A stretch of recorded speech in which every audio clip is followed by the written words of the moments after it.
Hello, everybody. Good morning and welcome back to another edition of Chop Talk. I am your host, Chopadong, and of course, I'm brought to you by the one, the only DFSArmy.com/ref/3. Easiest link in the world to find. We are your one-stop shop for all things DFS from NFL to MMA.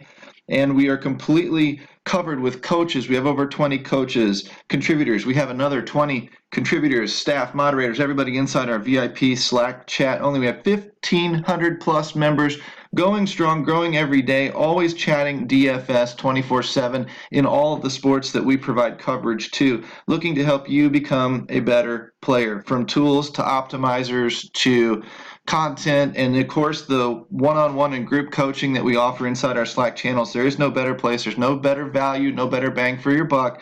We don't sell season-long subscriptions. We're one low monthly price. Use coupon code CHOP down in the comments of this video to trigger your 10% off discount. Jump in before opening day in MLB and let's get this party started, guys. This is absolutely unbelievable. I'm really excited to start baseball. I'm a Cardinal. It's religion here in St. Louis. I'm pretty much born and raised here and have always grown up with big baseball roots. There's nothing better than watching these guys drive around the outfield in their big red trucks, get the legends back in their big red sport coats, watch the Clydesdales play a little pipe organ. The whole thing happens. It should be a shutdown holiday for the city of St. Louis. Hopefully your city does the same thing. Hopefully you're a huge baseball fan. As we wind up a little bit of hockey and we get down into baseball, I've got a lot of stuff to cover with you today. Nothing too in-depth, nothing that we're really going to get into player picks or any of that kind of stuff, but I just want to show you a little bit of what's coming, what's going on. And then we'll just wrap it up and send it away today so we can get a nice long nap in before the long baseball season gets started. You can find me out on Twitter at Chopadong, of course. You can find me inside the DFS Army under the same name. What I wanted to show you, it was a lot of the content that we have at DFS Army showing up right now. My three favorite stats, of course, a video tutorial or tips of, kind of strategy and advice for the baseball season. And then we've got articles popping out by our other contributors. We've got a weather article, how it influences baseball, batting order, and how it influences your DFS scoring, pitching on opening day. If you're going to do the early only slate, this is what that's covering right now. Of course, we've got the other sports covered. Just wanted to show you that, dfsarmy.com/ref/3. Come to Twitter, follow me, follow that link, or the link in the description of the video, and we'll be good to go. I want to show you real quickly a little bit about Vegas lines. They're coming out right now, and I'll show you where I'm starting, and then I'll show you a neat little thing that we're doing inside the Army that I think will wrap all this together and put it in one neat, tidy spot for everybody to look at. A lot of times I spend time on the Vegas lines. Now that they're starting to kind of pop out, we've got a consensus with a couple of different sports books online, and we can start searching for, Cubs are a big favorite, New York not so much. This game's going to be very interesting. The game's already shifted from an over to an under, so I find that kind of intriguing. That's going to be a good pitching matchup no matter how you slice it. Probably not great for DFS bats unless you're a huge contrarian and you just really enjoy throwing money out the window in case you do hit your lottery ticket. I don't even know that one on a 3-game slate is viable. On a bigger slate, man, I don't think anybody would be touching that game. So you definitely have those stacks all to yourself. Washington, that's Scherzer. There's weather concerns in that game. Philly, nothing. Milwaukee, nothing. Scherzer, or Kershaw, of course, is commanding a huge, huge money line as usual. Of course, he's playing San Francisco, who is not necessarily the Barry Bonds juggernauts they used to be. So we'll see what they can't muster out there this year. Pick'em game, Rockies in Arizona. Doesn't matter if it's in Colorado or if it's in Arizona. I'm telling you, those are the two best hitting parks in baseball. And that game is obviously leaning towards the over, and the 9.5 leaning to the under, though, is Baltimore and Minnesota. So apparently there's, and again, not a lot of faith in either pitcher. It tells me that both pitchers are a little bit suspect, which means maybe all of those bats are in play. Minus 160 for Houston. Houston's going to be a popular stack. Yankees are obviously going to be popular with the you're going to see a lot of Stanton Judge mini stacks floating around out there tomorrow. The sneaky pick for you is going to be putting Gardner in there at the leadoff. Look at his stats. Boston, Tampa Bay. Boston's always pretty popular. Chris Archer, though, it's not exactly going to be a high-scoring game in my opinion. Angels, Oakland, sort of a pick 'em game. That game's going to fly under the radar. Kansas City and Chicago White Sox. We'll look at the implied team totals in a little bit. There's something funny going on in that game. Cleveland, Seattle, minus 160 for Cleveland and Kluber. Pittsburgh and Detroit. These are a little bit out of whack, these dates and times and stuff. So that wasn't going in chronological order. But there's a quick look at the games. There's your 10. That's probably your highest team total on the night. May not be your highest implied totals. But looking down that list, there's a little bit of an idea of what you can capture. Of course, you go to vegasinsider.com, take a look at that. What I do use roto grinders quite a bit for stuff. Their free lineups page, I like it quite a bit. As these lineups confirm, they will go white. And to be honest with you, we do similar stuff inside DFS Army. But for now, until we get all of our stats and all of our sheets and all of our stuff ready to rock and roll for our VIPs, this is kind of where I'm going to do a little bit of my entry-level research. I showed you the other day I also use fan graphs. But I do like the idea of if I want to look at the Cubs and how they're faring against the right-handed side of the plate, then I'm going to pop out the versus right-handed bats. I'm going to look at the different sample sizes as these numbers come into play, sort by WOBA, sort by ISO, sort by fantasy points, things like that. And I'm going to use those key stats that I have described for you before and try to find larger sample sizes and high numbers. I'm looking for anything over about a 375 in WOBA, so I might not be all that interested in a lot of these guys unless I'm specifically targeting that offense as a stack. For one-offs and stuff, I'm probably not going to take Lisea as a one-off very often. But sometimes happens. I'll cross-check that with batter versus pitcher just to make sure we don't have huge sample sizes, which we don't. Nothing over 20. I start looking at about 10 to 15, and then I kind of start trusting it a little bit over 20. I want a little bit of, and even a 50 at-bat sample size is really pretty small in the grand scheme of things when you're talking about how, the WOBA or on-base percentage, but you get a good idea at how a guy starts off, and you get a good idea at seeing whether or not he gets off to a good start or sees a ball out of a pitcher's hand fairly well. And that's what these batter versus pitcher stuff, and there are a few around the league that do absolutely own a pitcher and the other way around. So you can use that both for and against your lineups and have some success when you know what numbers to look for, and that's stuff we'll talk about as the year goes on. But as we walk through the lines again, the Vegas lines, I won't focus so much here as I will on the implied totals now.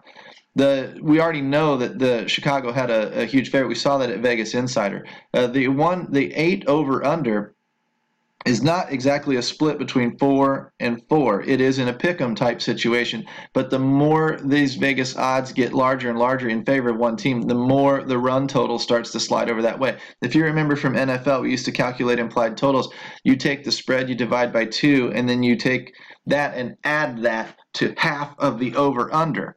So if the New England Patriots are an 8-point favorite, then and the over-under is at 50, then I'm going to take that 25 that is half of the over-under, and I'm going to take the spread and split it, and I'm going to add 4 points to New England's total. Then I'll just subtract 8 points from 25 and 4 is 29 minus 8 is 21, and I've got a 29 implied total for New England and 21 for their opponent. The bigger that spread gets, as that point spread in football gets bigger and bigger and bigger, and say it goes from 8 points to 10 points to 12 points, let's say it was a ridiculous 20 points, and that over-under is still at a 50, and you've got the 25, and you take the 20-point spread, and you divide it in 2, you get 10. You add 10 to 25, and now you've got a 35 implied team total for New England, and you subtract 20, and you've got a 15 for their opponent. So as the spread grows, the implied team totals grow, if that makes sense. They got to start somewhere, whether it be an 8 or a 10. They got to start somewhere, but they're going to grow according to the spread. And so it kind of works in conjunction with itself, and you'll learn that as we go along. We're going to look at these lineups from top to bottom, though, probably tomorrow. I'm looking for high implied team totals. Pittsburgh's got a high implied total against Jordan Zimmerman. That's actually pretty intriguing because that game carrying a 10. So if you're on the early only and you're just playing those three games, this is obviously going to be where a lot of people are going to start keying, and it looks like they're going to lean on both these two, being that the 4.89 is still above these games down here. This is probably where a lot of your bats are going to come from.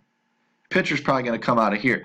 So start thinking creatively if you're a tournament guy, because baseball is a highly volatile sport and a highly random sport at times.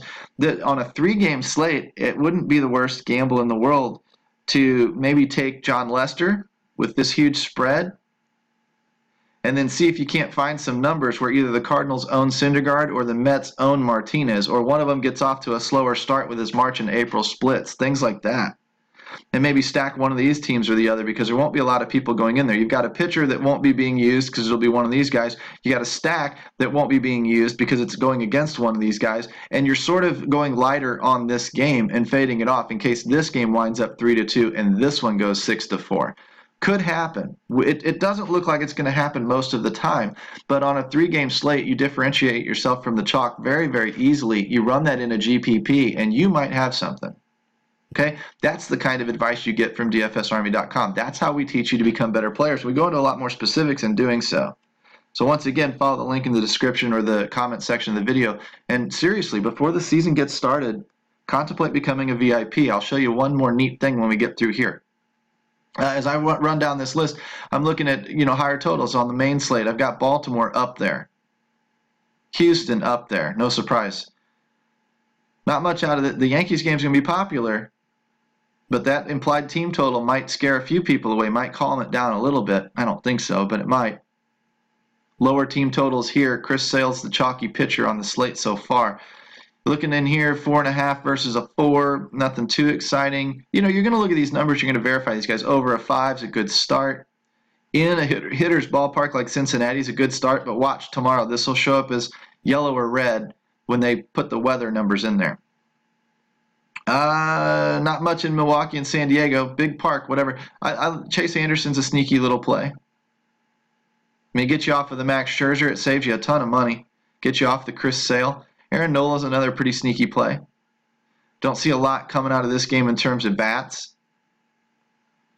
Kansas City Royals. That was what I wanted to point out before. That's a very, very interesting. I wonder why. I'm guessing it's because they think James Shields sucks.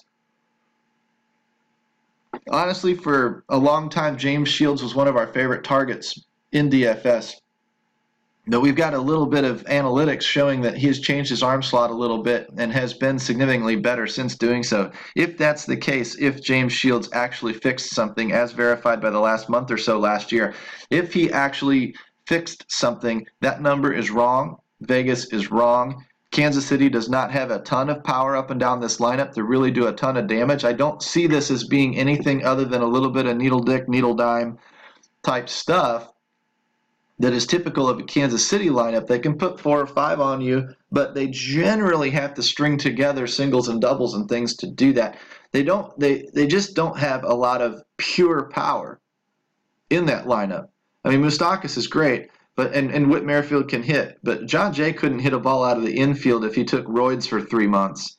Lucas Duda's a good addition. Aaron Gordon, same bit, not that powerful. Alcides Escobar, not that powerful. Paulo Orlando, not that powerful. Will they run into 5 to 10 home runs a year? Maybe, but they're not going to be just slapping that ball. Well, they're not going to be powering that ball everywhere. They're going to be more slapping it.